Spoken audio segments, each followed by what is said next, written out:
Jean-Claude Tupin, vous êtes le PDG du groupe Majestic. Alors c'est un ensemble de cinéma, principalement dans l'Est de la France, mais un petit peu partout quand même.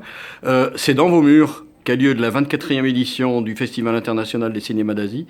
Alors comment est-ce que tout ça a démarré? Parce que c'est vous finalement qui êtes au tout début. Il faut bien un maillon pour faire une chaîne.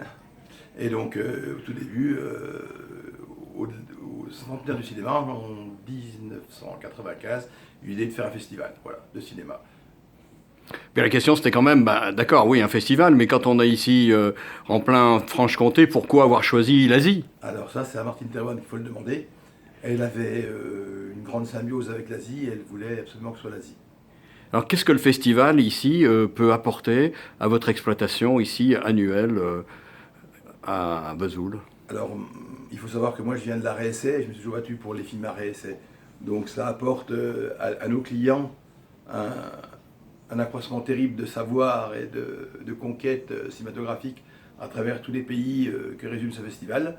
Et ça fait croître notre clientèle vers le meilleur et bon cinéma, le cinéma fragile, le cinéma d'auteur, les beaux cinémas.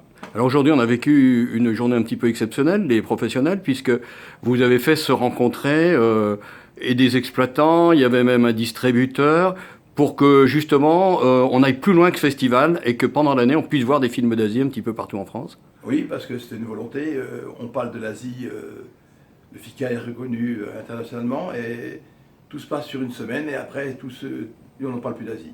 Donc j'ai envie que ça perdure au cours de l'année, que l'Asie soit toujours montrée, évidemment dans la sélection de cette année, les concubines qu'on a passé à l'époque, il y a une vingtaine d'années, c'est un film très important. Mais les petits films, comme vous avez visionné, c'est important qu'ils rentrent quand même dans notre programmation et que tout au long de l'année, on ne remette pas une piqûre de rappel, mais qu'on parle de cinéma qui est un cinéma important.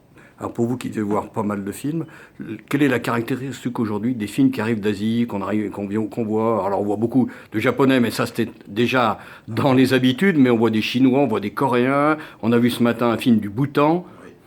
Alors tous ces pays-là ont explosé démographiquement, mais aussi intellectuellement, et avec des moyens nouveaux, compte tenu de la vérité numérique, et ils sont plus enclins à faire des films avec leur propre cinéma, leurs propres mœurs et coutumes, etc. Mais justement, quelle est leur caractéristique? Parce que les mœurs, comme vous dites, d'Asie, c'est pas celles qu'on a ici en Occident. Mais d'accord, mais il faut s'adapter à leur... on prend en marche, des fois on est choqué par leur... choqué, interloqué, admiratif, respectueux de leurs mœurs et coutumes qu'ont ces gens-là, quoi. Donc finalement, ce festival participe d'une façon intelligente à la mondialisation? À la mondialisation et puis à la culture quand même de notre clientèle. Et des gens